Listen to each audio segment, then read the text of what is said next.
सदवंदियाणं तिहुवणहिदमधुरविसदवकाणम् अन्तातीदगुणाणं नमो जिनाणं जिदभवाणं। कुंदकुंदाचार्य भगवान की जय।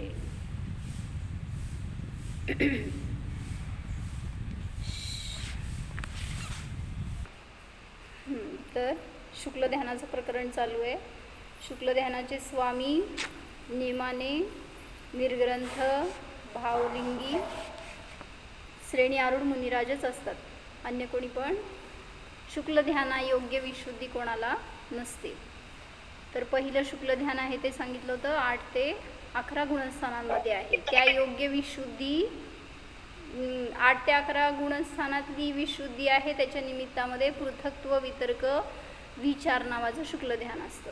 त्यापुढं 12व्या गुणस्थानामध्ये हा जीव अजून काय म्हणायचं उपयोग त्याचा स्थिर झाला, त्याची संक्रांती, त्याचं परिणमन थांबलं आणि असं एका योगाच्या आश्रयाने एका द्रव्याचं वगैरे जर चिंतन करतोय तर ते एकत्व, वितर्क, अविचार नावाचं ध्यान झालं। तर काल ह्याच्यावर विचार बघितलं होतं आपण सगळा। आता तिसरं शुक्ल ध्यान सांगतायत। तिसऱ्या शुक्ल ध्यानाचं नाव काय आहे?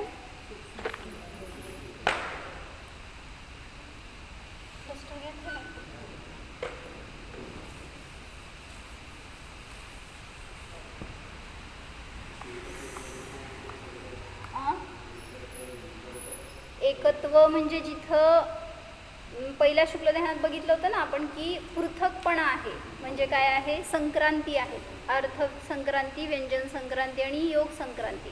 असं जिथं परिणमन चालू आहे तिथं पृथक विषय असतो, म्हणजे बदलतो विषय द्रव्यावरून गुणावर, पर्यायावर, एका शब्दावरून अन्य शब्दावर, एका योगातून अन्य योगामध्ये।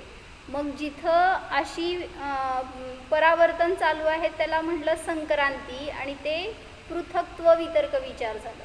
आणि असं पृथकपणा जिथं नाही असं ते दुसरं शुक्ल ध्यान, त्याला म्हणलं एकत्व। एकच विषय आहे, एकच योग आहे, एकच शब्द असेल, एकच द्रव्य असेल किंवा गुण असेल, पर्याय असेल, काही पण त्याच्यामध्ये परिणमन नसतं, म्हणून म्हटलं की अपृथक म्हणा किंवा एकत्व रूप म्हणा। मग एकत्व, वितर्क, अविचार नावाचं ते दुसरं शुक्ल ध्यान आहे। वितर्क म्हणजे श्रुत, मग श्रुत ज्ञानाच्या अवलंबनानेच किंवा श्रुताचं अवलंबन जिथंपर्यंत आहे तिथंपर्यंत हे दुसरं शुक्ल ध्यान आहे। आणि अविचार म्हणजे, विचार म्हणजे संक्रांती, बदल। मग असा बदल ज्याच्यामध्ये नसतो त्याला म्हटलं एकत्व, वितर्क, अविचार। मग ते 12व्या गुणस्थानापर्यंत आहे आणि त्याचं फळ काय सांगितलं होतं आणि स्वामी काय सांगितलं होते? 12व्या गुणस्थानाचे स्वामी जो असतो, हां, तर त्याची विशेषणं दिली होती ना काल, ग्रुपवर घातले होते मी, फोटो बघायचं असतं तर बघा ते नंतर। शुक्ल लेशाधारी असतो, म्हणजे काय म्हणायचं? उत्कृष्ट शुक्ल लेशा म्हणा, किंवा शुक्लतर लेशा म्हणतात। आता ह्याच्या पुढं तर लेशा उपचारांनी सांगितली जाणार, पण इथंपर्यंत लेशा ही इथं पण उपचारांनी सांगितली, कारण कषायाचा अभाव झालाय। लेशा कशाला म्हणायचं? लेशा म्हणजे नीट कषायाने अनुरंजित योगाची प्रवृत्ती, त्याला म्हणायचं लेशा। मग कषाय तर संपले 10व्या गुणस्थानातच। आता हा जीव दुसऱ्या शुक्ल ध्यानामध्ये कुठल्या गुणस्थानात आहे? दुसऱ्या शुक्ल ध्यानातला जीव 12व्या गुणस्थानात आहे, त्यामुळे तिथं कषाय तर राहिले नाहीत, पण योग आहे। म्हणून म्हटलं योगाच्या सद्भावात कदाचित लेशा सांगितली जाईल, पण ती उपचाराने म्हणायची, म्हणून तिथं तो जीव कसा आहे? शुक्ल लेशाधारी आहे। शुक्ल लेशा म्हणजे काय भैया? मंद परिणाम आहेत, कशाबद्दल काय विचलितता नसते। जसं म्हणलं ना, उपसर्ग झाला तरी सुद्धा कोणाविषयी वैरभाव नाही, कोणाविषयी कषाय नाहीत, काय म्हणायचं, त्याचा बदला घेण्याचे भाव नाहीत। जसं म्हणलं मुनिराजांचे परिणाम 6व्या गुणस्थानात सुद्धा शुक्ल लेशायुक्त असतात, म्हणजे असतात। मग शुक्ल लेशाधारी जीवाचे परिणाम कसे असतात? हातामध्ये त्यांच्या जे काय अंजलीत आहार पडणार तो जसा आहे तसा ग्रहण करतात, त्याच्याविषयी न इष्ट परिणाम न अनिष्ट परिणाम असे समभाव असतील, काय म्हणायचं, मंद कषाय असतील असे ते परिणाम म्हणजे शुक्ललेशा असं एक ओळख केली जाते. 6व्या गुणस्थानातच असते असं नाही, पहिल्या गुणस्थानवरती जीवाला सुद्धा शुक्ललेशा असते, नाही असं नाही. जसं सांगितलं होतं, कोण होता, येशू ख्रिस्त किंवा भगतसिंग, तुमचे हे उदाहरण बघितले होते आपण मागं शुक्ललेशाच्या वेळेस. म्हणजे त्यांना कितीही त्रास दिला तरी सुद्धा, झाला त्रास तरी सुद्धा त्याच्यामध्ये ते स्थिर होते. कोणते, महात्मा गांधी, काय झालं होतं ते म्हणते त्यांच्यामध्ये ॲड्रेनॅलिनच नव्हतं, माहिती आहे का काय असतं त्याचं रोल. जर ते सिक्रेट झालं ना, तुम्हाला कशा एक क्रोध यायला सुरुवात होतो. मग सांगतात त्यांच्यामध्ये ते हार्मोन, ते केमिकलच नव्हतं त्यांच्या बॉडीमध्ये, म्हणून त्यांना राग येत नव्हता. कोणाला, महात्मा गांधींना. मग असं सांगायचं की जो शुक्ललेशाधारी जीव असतो, कसलीही परिस्थिती असतो तर त्याच्यामध्ये तो समपरिणामी असतो, मंद कशाई असतो, भद्र परिणामी असतो. तर हा 12व्या गुणस्थानवरती जीव सुद्धा म्हणतायत शुक्ललेशाधारी आहे. पुढं नैसर्गिक बलशाली असतो, म्हणजे काय हो, निसर्गतः त्याच्या शरीरामध्ये पण बल आहे आणि ऑब्व्हियसली परिणामात सुद्धा तसं बल प्रगट झालेलं आहे. मग नैसर्गिक बल आहे म्हणजे शरीरामध्ये कुठलं सहनन, वज्रऋषभ नाराचं सहनन असतं. त्या सहननाचा धारी जीवच मोक्षगामी होऊ शकतो, अन्य नाही. तर पुढं सांगितलं होतं विशेषण शूर आहे. आणि 14 पूर्वाचा म्हणजेच द्वादशांगाचा पाठी असेल त्यालाच अशी विशुद्धी होऊ शकते. म्हणजे तो श्रुत केवली आहे म्हणलं ना, जो जो द्वादशांगाचा पाठी त्याला म्हणायचं द्रव्य श्रुत केवली. आणि त्याबरोबर भावश्रुत केवली सुद्धा आहेच तो. नंतर कुठल्या तरी एका संस्थानाला धारण करणारा असतो. संस्थान म्हणजे काय, शरीराचा आकार. मग कसलाही आकार असू दे, गुटका, ठेंगा, तुमचं काय संस्थानाचे भेद कुठले हो मावशी, संस्थानाचे भेद कुठले माहीत आहेत का? काय स्वाध्याय करतो आपण सांगा मला? काहीच नाही. काय करत नाही का? मोक्षात जाणार आहे असंच तुम्ही? तुम्हाला काय एक्सक्यूज असेल तर सांगा, आम्ही पण येतो बरोबर. मोक्ष पाहिजे का नको, सुख पाहिजे का नको आपल्याला? सुखी आहे आपण खूप.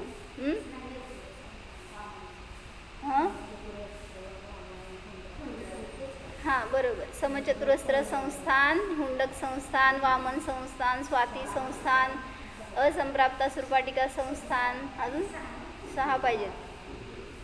उपजक अजून किती झाले? 6 झाले का? हां बरं. तर हे सगळे संस्थानाचे भेद आहेत. तर त्याच्यामध्ये कुठलंही संस्थान असू दे, कारण शरीराचा आकार हा आत्म्याच्या अनुभूतीमध्ये बाधक नसतो. इवन शरीराची शक्तीसुद्धा बाधक नाही आहे आत्मानुभूतीमध्ये. पण मोक्षाला जात असताना तेवढ्या हीन सहननवाला जीव त्याला सहन नाही करू शकत, म्हणजे जे काय उपसर्ग परिशह येणार, त्यामुळं तो मोक्षाचा पात्र नाही असं म्हणलं. उत्कृष्ट सहनन असणारा जीवच शपक श्रेणी मांडू शकतो. तर त्यामुळं हा जीव कुठल्याही संस्थानाने सहित असेल, पण सहनन असेल तर अदिती कुठलं असणार? सहनन अदिती बोलवा.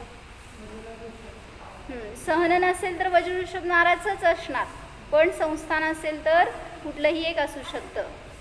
पुढं सांगतायत हा जीव क्षायिक सम्यक दृष्टी असतो. क्षीण कषाय गुणस्थानामध्ये असणारा जीव नियमाने क्षायिक सम्यक दृष्टीच असणार. उपशम सम्यक दृष्टी का नाही? 12व्या गुणस्थानात, कारण उपशम श्रेणी 11व्या गुणस्थानापर्यंतच आहे, त्याच्या पुढं नाही. 12व्या गुणस्थानवरती जीव आहे तो नियमाने क्षायिक सम्यक दृष्टी असतो. तर हे जीव या ध्यानाचे स्वामी आहेत. आणि फळ काय सांगितलं होतं या ध्यानाचं? घाती कर्मांचा नाश आणि केवल ज्ञानाची उत्पत्ती. तुम्हाला सांगत होते मी, काय म्हटलं आपण? जर आपल्याला हा निर्णय नाही झाला की मी दुःखी आहे आत्ता वर्तमानामध्ये, तोपर्यंत धर्मासाठी अंतरंगपूर्वक भावपूर्वक पुरुषार्थ नाही होत आपल्याकडून.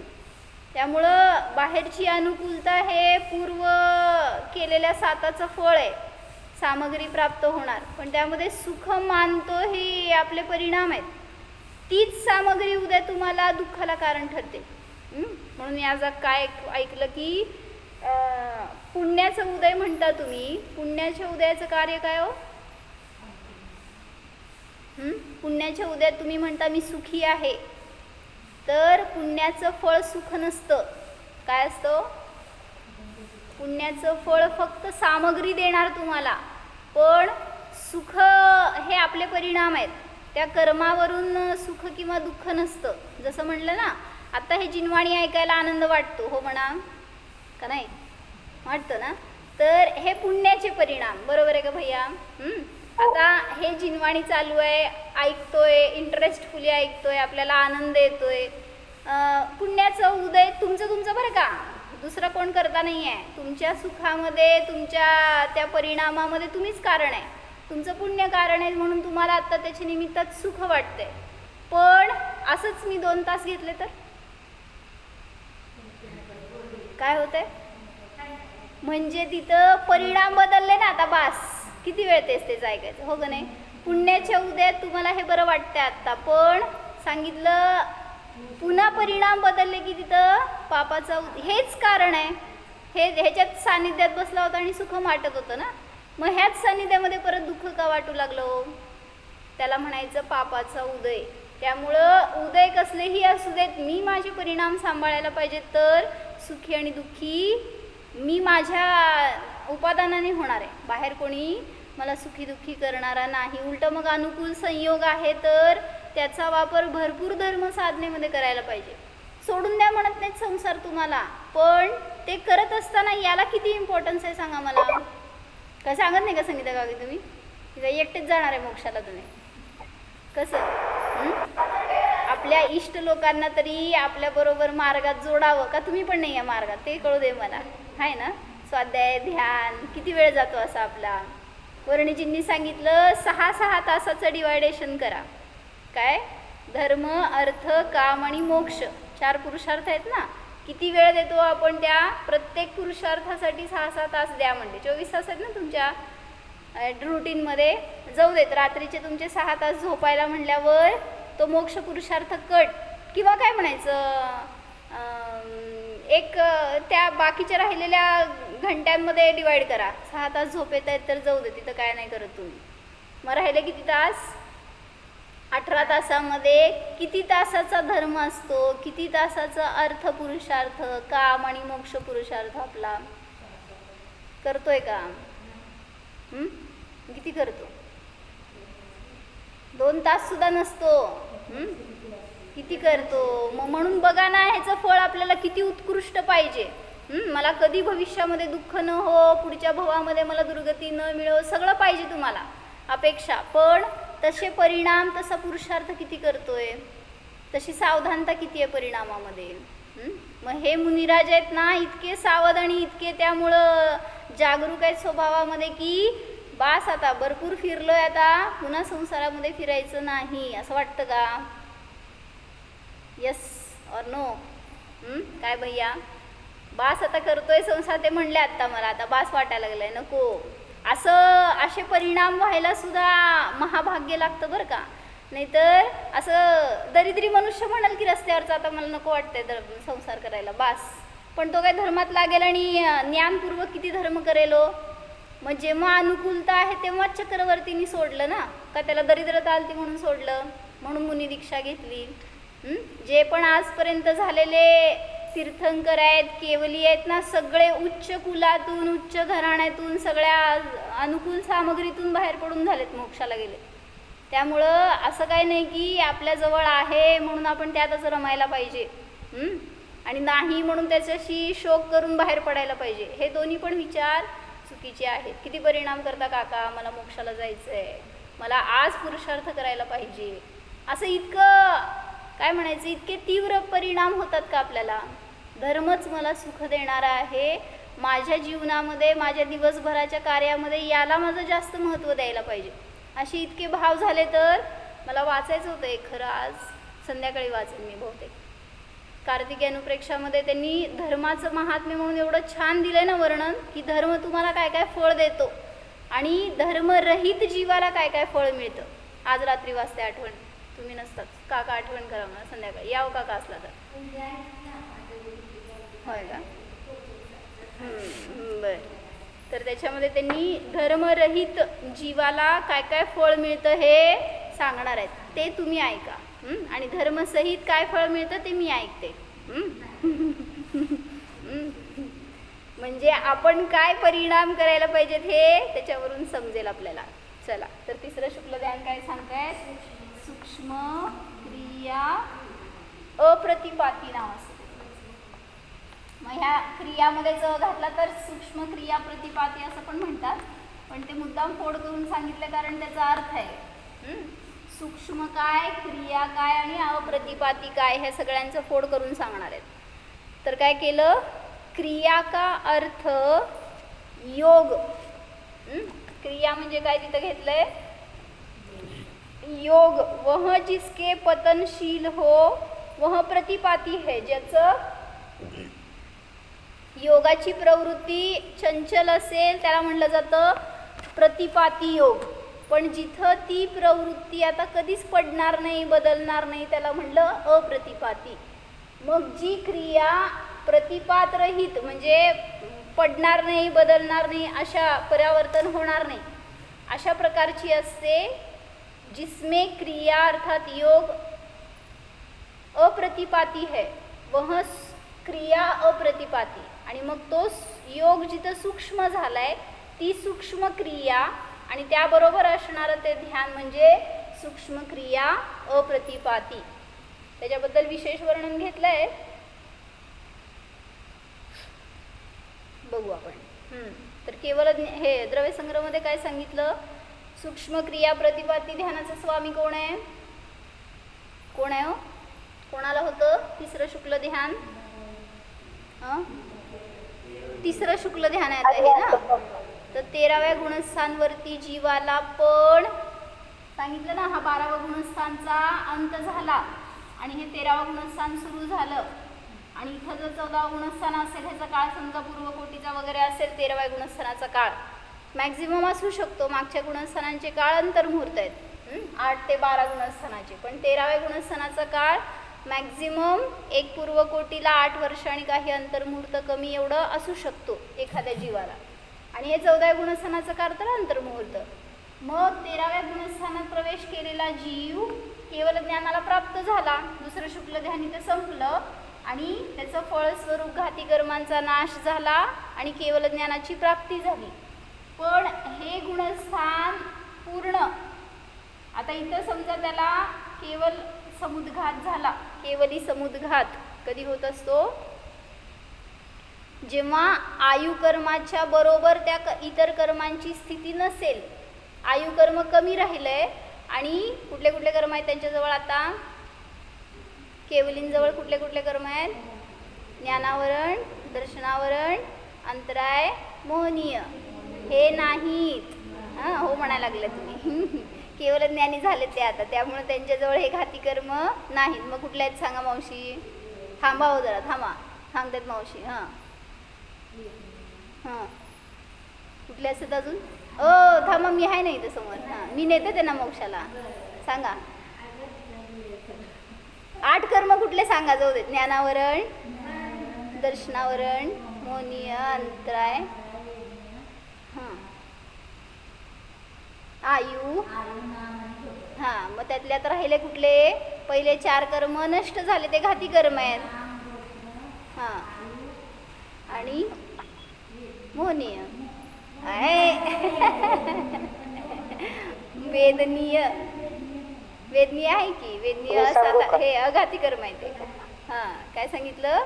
आयु, नाम, गोत्र आणि वेदनीय हे 4 अघाती कर्म आहेत. ते यांच्याजवळ आहेत अजून. अघाती कर्मांचा नाश पूर्ण झाल्यावरच मोक्ष मिळणार आहे. तर जेव्हा आयु कर्म कमी राहिले, एवढंच आयु राहिले आता, अंतर्मुहूर्त आणि हा अंतर्मुहूर्त आणि हा अंतर्मुहूर्त एवढं आयु राहिलंय. पण त्या अन्य कर्मांची स्थिती कुठले कुठले? नाम, गोत्र आणि वेदनीय ह्यांची स्थिती जर जास्त राहिली असेल तर या सगळ्या कर्मांना आयुच्या स्थिती प्रमाण करण्यासाठी, म्हणजे थोडक्यात काय, समजा आयु कर्म 10 समयांचं राहिले आणि यांची स्थिती 100 समयांची असेल, कर्म नष्ट झाल्याशिवाय तर मोक्ष मिळणार नाही. आणि ते कर्म नष्ट करायसाठी काळ किती राहिलाय? फक्त 10 समय राहिलाय. मग कसं करायचं? मग म्हणून त्यांनी उदाहरण कसं दिलं वर्णिजींनी, की जर कापड ओलाय ते तुम्हाला सुकवायचं आहे. कसं करणार? जर ते घडी करून टाकलं तुम्ही सुकायला तर लवकर नाही सुकत. मग त्याला काय करायचं? पसरा आणि मग ते टाकलं तर लवकर सुकतं. मग तसं म्हणलं की जेव्हा आयुकर्म राहिले थोडंसं त्यावेळेस या जीवाचे आत्मप्रदेश पूर्ण लोकाकाश प्रमाण पसरतात. मूळ शरीराला न सोडता आत्मप्रदेश असे पसरतात की संपूर्ण लोकाकाश प्रमाण होतात. आणि जेव्हा आत्म्याचे प्रदेश पसरले त्यावेळेस त्याच्या निमित्तात कर्मांची झट निर्जरा सुरू झाली. आणि मग त्याचे प्रोसेस आहे ती एक केवली समुद्घाताची. शरीरातून बाहेर पडणार शरीराला न सोडता आणि पूर्ण पसरत पूर्ण लोकाकाश प्रमाण पसरणार 4 समयात. आणि पुढच्या 4 समयात पुन्हा आकिंचन करून मूळ शरीरात येणार. एवढ्या 8 समयामध्ये या सगळ्या कर्मांची स्थिती भरपूर घटते आणि पूर्ण फक्त आयु समान होते. म्हणजे सगळे कर्म आयु समान झाले. आता प्रत्येक एक समयामध्ये एक निषेक येऊन निघून जाणार. त्यामुळं मग इक्वल झालं की काय प्रॉब्लेम नाही आहे. त्याशिवाय निर्जरा होणार नाही. पण असे अनेक केवली आहेत बरं का. हे पण मला नवीन कळलं जेव्हा वाचलं त्यावेळेस की त्यांना सगळे कर्मांची स्थिती समान असू शकते आणि असं न करता सुद्धा ते जाऊ शकतात. केवली समुद्घात न होता सुद्धा असे पण असतात. कसं असं असू शकतं का नाही?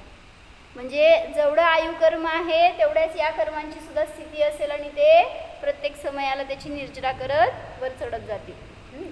तर मला सांगायचं होतं जेव्हा केवली समुद्घात होतो तो झाल्यानंतर इथं त्या योगाचा निरोध सुरू होतो. योग निरोध माहिती आहे ऐकून शब्द काय कशात? योग निरोध कोण करतं? कुठं करतं? मग ऐकून भगवान जेव्हा त्यांना निर्वाण होणार होता त्याच्यापूर्वी योग निरोध केला हे तुम्हाला माहिती आहे ऐकून. तर त्यावेळेस तिथं त्यांनी काय केलं काय नाही झालं काय?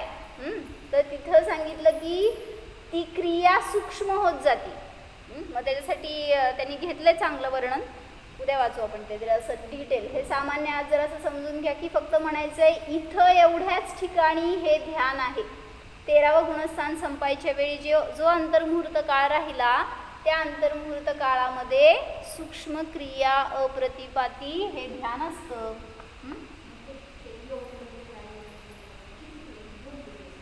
3 दिवस केला महावीर स्वामींनी. कोणाचं कसं असेल तसं किती काळ लागेल त्याला योग निरोध करण्यासाठी? भरत चक्रवर्तींना अंतर्मुहूर्त होतं ना. सगळ्यात शीघ्र मोक्षाला गेले ना ते असं सांगितलं. भरत चक्रवर्तींना पंचमुष्टी दोष केला की सांगितलं ना अंतर्मुहूर्तात केवल ज्ञान झालं आणि मोक्षाला गेले असं म्हणतात. तर त्याच्यापूर्वी त्यांची 32 भवाची साधना होती. हे चांगलं कळलं होतं जेव्हा आम्ही कर्णानुयोग शिकलेलो की त्या पूर्व 32 भवामध्ये जे भावलिंगत्व होतं त्यांच्याजवळ त्याच्या निमित्तामध्ये असंख्यात गुणी निर्जरा असते कर्मांची. मग एका भवात जर भावलिंगी झालो तर त्यावेळेस तिथं प्रतिसमयाला असंख्यात गुणी निर्जरा. मग 32 भव म्हणजे विचार करा की म्हणजे जेवढं काय स्टॉक होतं ना कर्मांचं सगळं त्या 32 भवांमध्ये भरपूर निर्जरित झालं होतं. त्यामुळं आणि काल आम्ही घेतलं होतं रात्री चक्रवर्ती कोण होतो? जो पूर्व भवामध्ये असं भावलिंगी संत असेल तो मरून देवगतीला जातो आणि त्याच्यामध्ये तशी पात्रता असते. सम्यक दर्शन सहित असणाऱ्या जीवालाच शलाका पुरुष हे पद मिळतं. मग जेव्हा हा जीव पूर्वी अशी भावलिंग सहित निर्ग्रंथ दशेमध्ये साधना केली आहे ज्यांनी तो जीव मरून देवलोकात जाऊन येऊन चक्रवर्ती होऊ शकतो. असं त्याच्यासाठी कंडिशन सांगितली. चक्रवर्ती कोण होतो? काय सांगत होते? भरत चक्रवर्तीची कर्मांची स्थिती सगळी घटत गेली ना इतक्या 32 भवापर्यंत जर निर्जरा झाली तर. त्यामुळं तिथं म्हणून तुम्हाला या भवात दिसतंय असं दीक्षा घेतली की केवळ ज्ञान झालं की मोक्ष झालं. घ्या बघू तुम्ही. मला का नाही होत त्यांना कसं झालं? तर त्याच्या मागचा सगळा इतिहास कुठं माहिती आहे आपल्याला. मग अशी साधना आपण आत्ता सुरू केली तर कदाचित 32व्या भवामध्ये आपल्याला पण होऊ शकतं. आत्ता तुम्हाला त्यांनी जे 32 भवात केलंय ना पूर्वी ते तुम्ही आत्ता करू शकता.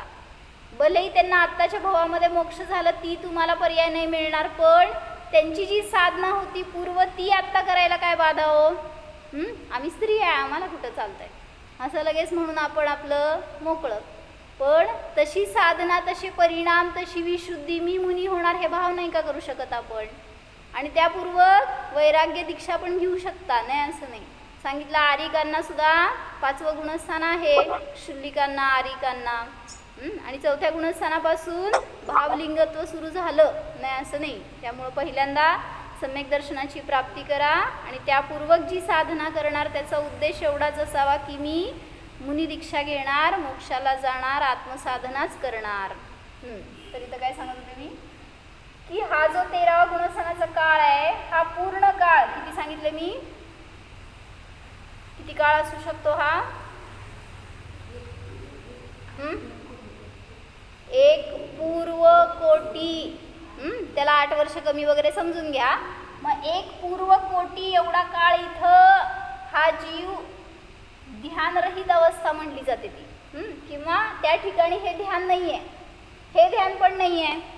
म्हणजे कोणी विचारलं हे 3रं ध्यान होऊसपर्यंत दुसरं ध्यान म्हणा, का बरं दुसरं ध्यान नाही हो त्या ठिकाणी?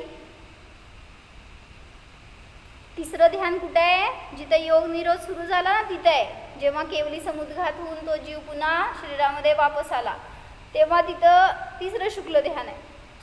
मग तोपर्यंत दुसरं शुक्ल ध्यान का नाही म्हणायचं? सोपं उत्तर आहे, एकदम सोपं उत्तर आहे, तुम्ही सांगू शकता. शास्त्रातलं नको, इथलंच सांगा. 12व्या गुणस्थानामध्ये या जीवाला एकत्व, वितर्क, अविचार नावाचं ध्यान असतं आणि इथं सूक्ष्म क्रिया, अप्रतिपाती हे ध्यान असतं. मग हे ध्यान इथपर्यंत आहे असं का नाही म्हणायचं?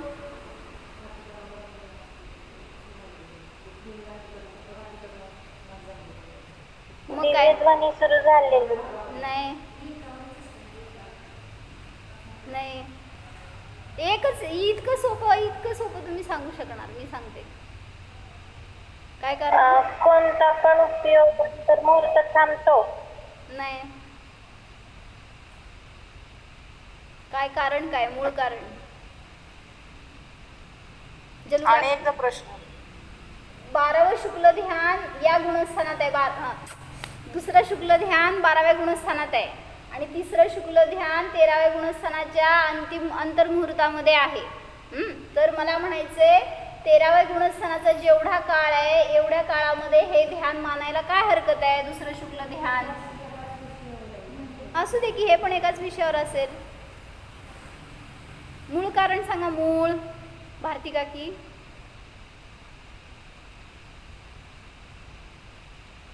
रोहिणी काकी, संगीता काकी. ताई, दुसरं शुक्ल ध्यान बरोबर. काय म्हणला? बाकीचे 4 कर्म उदय असल्यामुळे होते का? नाही ताई, ते श्रुत ज्ञानाचं चिंतन असतं. एवढंच कारण आहे. काय? दुसरं शुक्ल ध्यान वितर्क रूप आहे, म्हणजे श्रुत ज्ञानात आहे. श्रुत ज्ञान संपलं की ते ध्यान कसं असणार? त्याचं फळच सांगितलंय ना, केवल ज्ञानाची प्राप्ती होते, सगळ्या ज्ञानावरण आदी कर्मांचा घात होतो दुसऱ्या शुक्ल ध्यानाने. आणि मग घात झाल्यावर पुन्हा तेच ध्यान कसं असणार? म्हणजे श्रुताचं अवलंबन आहे तोपर्यंत छद्मस्थ दशा आहे, तोपर्यंत दुसरं शुक्ल ध्यान आहे. पण जेव्हा 13व्या गुणस्थानात प्रवेश झाला हा जीव, त्यांनी वाक्य काय घेतले भगवती आराधनामध्ये? दुसरं शुक्ल ध्यान आहे तोपर्यंत श्रुताचं अवलंबन आहे, पण 13व्या गुणस्थानात प्रवेश झाला की तो श्रुत ज्ञान रूप होतो. म्हणजे काय? म्हणजे आता द्रव्यश्रुत असं घ्या तिथं अर्थ. इथं श्रुताचं अवलंबन आहे, म्हणजे हा खरांग 14 पूर्वाचा पाठी असेल वगैरे, त्याच्याद्वारे चिंतन करेल, हे सगळं इथं घेतलं. पण इथं त्या ज्ञान रूपच झाला आता तो जीव. त्याच्या एका शब्दातून सुद्धा द्वादशांग झरू लागलं, असं केवल ज्ञान प्रगट झालं. त्यामुळे इथं दुसरं शुक्ल ध्यान नसतं. तर मला काय सांगायचं होतं की द्रव्यसंग्रहमध्ये त्यांनी सांगितलं. आता इथं सांगा मला 2 धारा होत्या कुठल्या 12व्या गुणस्थानामध्ये? बुद्धिपूर्वक आणि अबुद्धिपूर्वक. मग अबुद्धिपूर्वक दशेमध्ये बुद्धिपूर्वक शुद्धोपयोग होता आणि अबुद्धिपूर्वक हे सूक्ष्म शुभोपयोग. सॉरी काय शुभोपयोग होता, पण एकत्व वितर्क अविचारू ध्यान होतं. मग मला म्हणायचंय की इथं किती धारा असतात 13व्या गुणस्थानामध्ये? सांगितलं होतं हे मी तुम्हाला.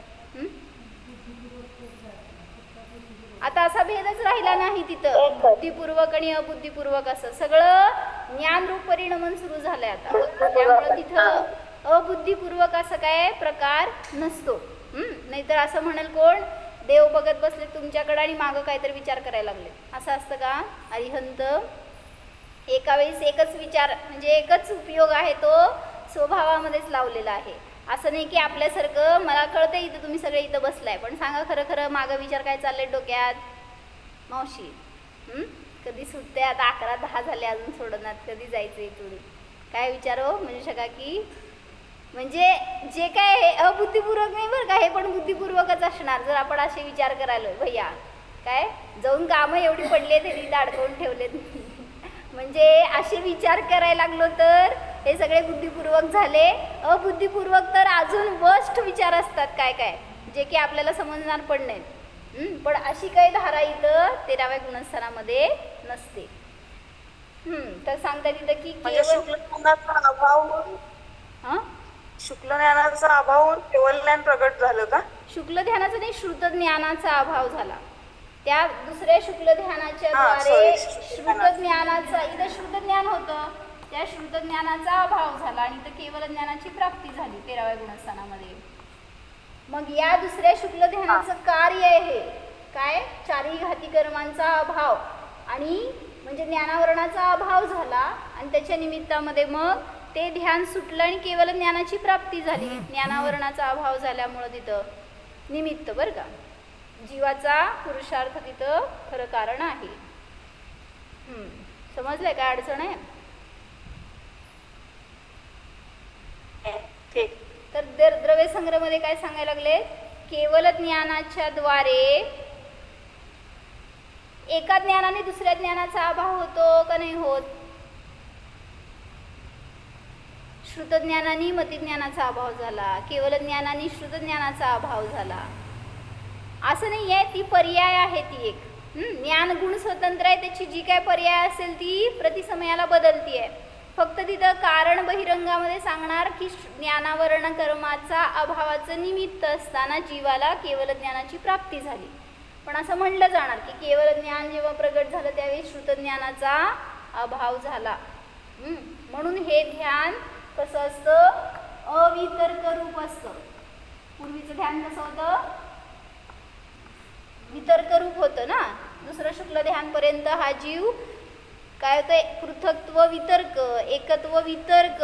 वितर्क म्हणजे श्रुतरूप होतं, त्यामुळे हे ध्यान कसं आहे? अवितर्क रूप आहे. आणि तसंच अविचार रूप आहे. म्हणजे काय? अविचार रूप का म्हणलं याला अजित काका? अविचार का? विचार म्हणजे अबुद्धिपूर्वक तिथं काही विचार नाही, श्रुत नाही. श्रुत ज्ञान इथं सांगितलं काय आहे तिथं? अविचार का म्हटलं? विचार म्हणजे काय? संक्रांती हे सांगितलं. विचार म्हणजे संक्रांती, आणि जिथं विचार नाही त्याला म्हटलं अविचार. आता इथं संक्रांती राहिली नाही 13व्या गुणस्थानामध्ये, त्यामुळे ते ध्यान कसं आहे? अविचार रूप आहे. मग त्यांनी प्रश्न विचारलाय, तो प्रश्न तुम्हाला आज आहे, त्याचं उत्तर मला उद्या द्यायचं की या ध्यानामध्ये संक्रांतीचा अभाव का असतो? छान उत्तर आहे, फक्त जरासं विचार करून लावलात ना तर सहज लागतो. या ध्यानामध्ये संक्रांती का नाही? जसं की आता श्रुत ज्ञान नाही आहे, ठीक आहे, ते कारण सांगितलं की तुम्ही, पण जसं इथं द्रव्यावरून गुणावर पर्यायावर असं संक्रमण चालू होतं, दुसऱ्या शुक्ल ध्यानामध्ये नव्हतं, पहिल्या शुक्ल ध्यानामध्ये होतं. मग इथं तसं संक्रमण का नाही असं प्रश्न आहे. या ध्यानामध्ये संक्रांतीचा अभाव का असतो? केवळ ज्ञान झाल्यानंतर आता कसली संक्रांती? का नसतो तेच सांगा की.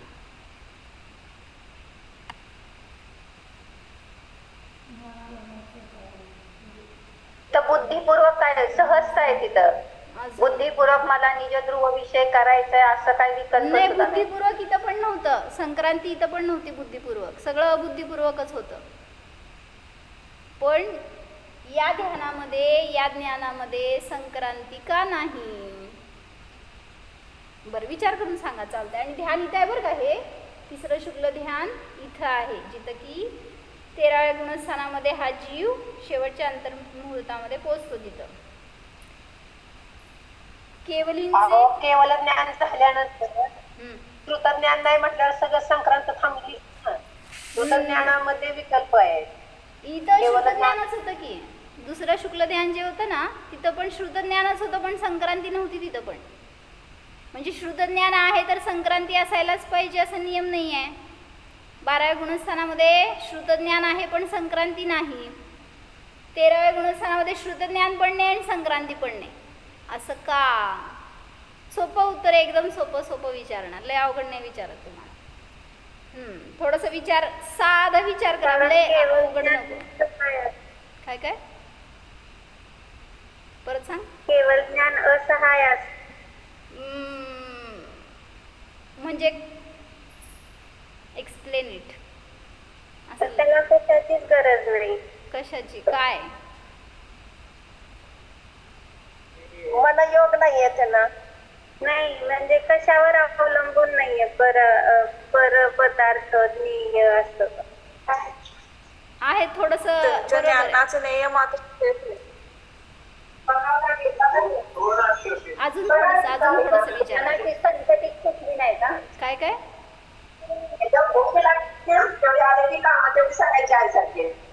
त्यांना जाणण्यायोग्य काय राहिलेलंच नाहीये ना आता. हे उत्तर चुकीचे आहेत असं म्हणा ना मी तुम्हाला, पण प्रॉपर उत्तर पाहिजे मला. तुमची वेळ संपली आहे, उद्या सांगा. विषयाचीच गरज नाही ना. काय काय? कुठल्या विषयाची गरजच नाहीये ना केवळ ज्ञानाला. उपयोग आहे, स्वतःमध्ये सगळं बरोबर आहे, तुमचं चुकीचं आहे असं म्हणे ना मी, पण या प्रश्नाचं उत्तर. हा? योगाचा निरोध झालेला आहे ना. नाही, उद्या सांगा की चालतंय. थोडंसं चिंतन करा की त्याच्यावर, इतकी काय घाई नाही आहे आपल्याला, संपली वेळ तुमची. आणि तर हे तिसरं शुक्ल ध्यान आहे, त्याचं नाव आहे. फळ भोगतेत ना. बरं असेल, आहे तरी पण संक्रांती का नाही हा विचार आहे. तुम्ही त्या ध्यानाबद्दल, त्या पर्यायाबद्दल सांगताय, पण संक्रांती का नाही असं माझा प्रश्न आहे. त्याला थोडंसं विचार करा. आणि नाही तुम्हाला हिंट देते मी. विचार करता, चला चांगली गोष्ट. हो जाणं सांगताय का मावशी? ध्यान सांगा चला. हा मी स्वभावानेच केवल ज्ञान स्वरूप आहे. पहा, या आत्म्यामध्ये ज्ञानावरण आदी कर्म नाहीतच. पहा, या आत्म्याला जाणण्यामध्ये कोणतीही बाधा नाहीच.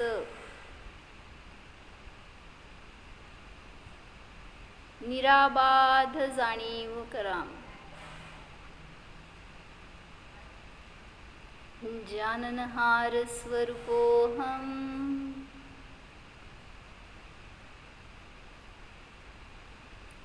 जीवोऽहम्. ओम